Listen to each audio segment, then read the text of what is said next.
Ladies and gentlemen, please welcome member of the Brazilian Chamber of Deputies, Eduardo Bolsonaro.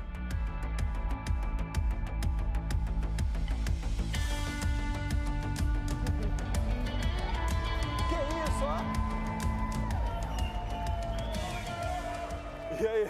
Mike Lindell! It's an honor to be here right after the next President of the United States. And right before the great Argentinian President, Javier Milei. Today, I'll tell you how a country loses its freedom. I look around and see these ordinary men and women who dreamed of a better country, left into a dirty prison as if they were worthless than an animal. And for those who think I'm exaggerating, I will mention a few simple examples.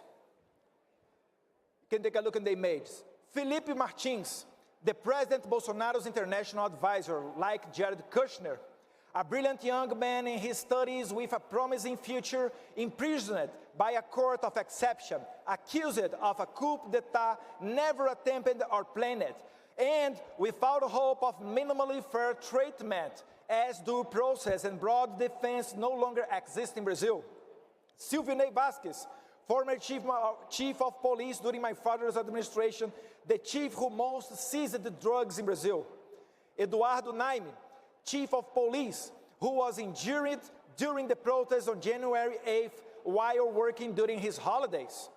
And also lawyers, veterinarians, journalists, comedians, pastors, a sign language interpreter, a gospel singer, a homeless, an individual diagnosed with a high degree of autism, all of them imprisoned and accused of coup. These people are now receiving sentences of 17 years in jail. And Clezão, salesman, died inside prison as waiting trial for almost 1 year. And just like them, almost 2,000 people were arrested in a single day in Brazil. Elderly, pregnant women, and even children accused of being terrorists, of having attempted an armed coup, even though not a single weapon was seized. The totalitarian judicial system created the narrative with the help of the legacy media that these ordinary people were a threat to Brazilian state. And this climate of persecution expanded censoring and hunting critics of the current government.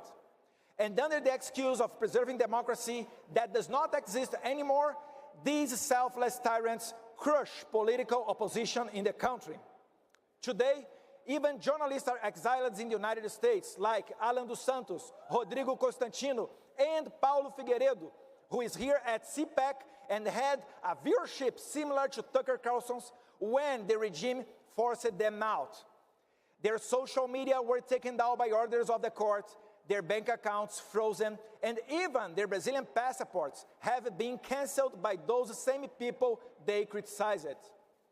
The only judge who dared to differ from the regime was fired. Ludmila Lins Grillo, who is also present here in the audience, had a similar fate. All of this is just a step towards the ultimate goal, to imprison my father, the former president, who dared to put the interest of Brazilian people first. My father is now prosecuted and slandered in the most varied ways, as in every tyranny, the limit of the ridiculous no longer exists, and even faces the accusation of having committed the terrible crime of disturbing a whale. Yes, this is not a joke. My father is criminally charged for passing by a whale on a jet ski through a complaint made by Lula da Silva's environmental minister. My friends, I conclude by making an appeal. Report what is happening in Brazil. Tomorrow, we will have 1 million people on the streets of São Paulo in support of President Bolsonaro. Make these images go all around the world. American congressmen, we ask for a hearing in your Congress. You are the leaders of the free world. Help us to expose this tyranny. It says my father often quotes in John 8:32. And you know the truth, and the truth will set you free.